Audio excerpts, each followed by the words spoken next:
Coucou les amis, c'est Mimi, j'espère que vous vous portez bien. Alors au menu today, aujourd'hui, on va faire un gâteau choco et noix de coco. Un pur moment de délice, un pur moment de bonheur. Vous m'en direz des nouvelles. Il nous faudra 250 g de farine et un sachet de levure chimique, 180 g de beurre fondu, 50 g de noix de coco. Je m'approche pour vous montrer de plus près, car ton sur ton, on voit pas très bien. 120 g de sucre, 200 g de fromage blanc bien crémeux, 200 g de chocolat noir fondu, 4 œufs et pour le glaçage, on a donc 200 g de chocolat noir et 200 ml de crème liquide, 50 g de noix de coco pour la déco. On commence par beurrer le moule en profitant donc de notre beurre fondu, un jeu d'enfant. Et maintenant, on attaque l'essentiel, la recette de notre gâteau choco et noix de coco. Donc à l'aide de mon batteur électrique, je vais battre les œufs, le sucre et le beurre fondu ensemble. Et on va ensuite ajouter la noix de coco, le fromage blanc qui va apporter de la légèreté et de l'onctuosité à notre gâteau. On va rajouter aussi de la farine et la levure chimique et le chocolat noir fondu. Voilà.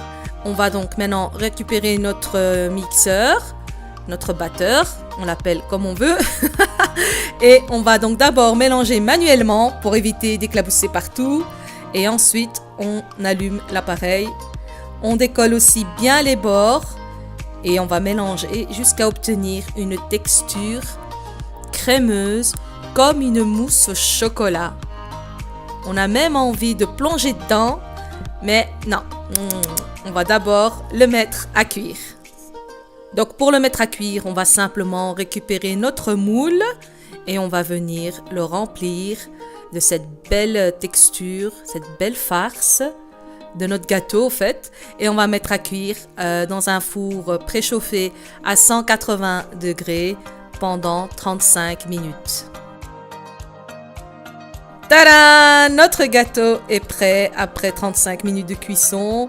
On va attendre qu'il refroidisse et là on prend une grille et on va venir tout simplement le déposer dessus. Voilà, on va s'approcher de plus près.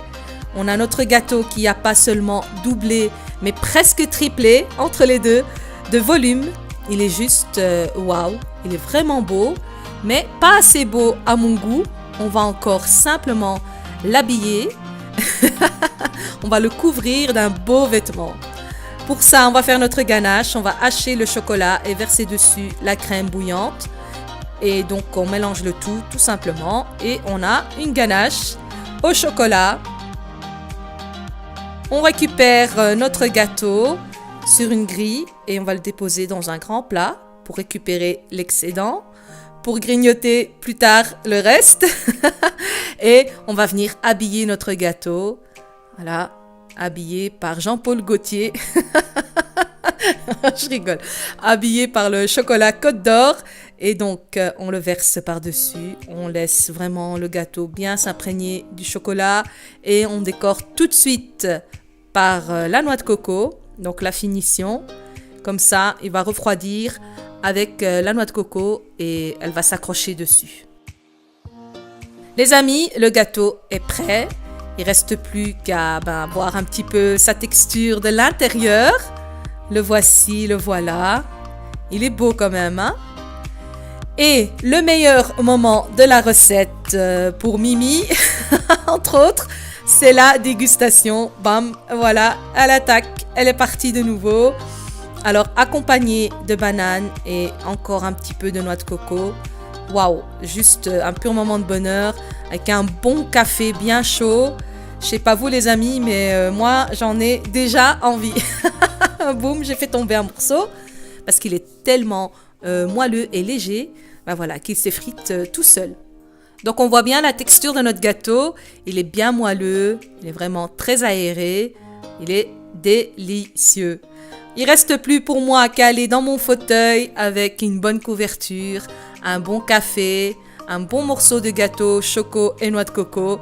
Et alors, la télé bien sûr, mais avec un film. Et quel film? Pour moi, un film Bollywood. Voilà les amis, la recette est terminée. J'espère qu'elle vous aura plu. N'oubliez pas de liker, de partager, de vous abonner.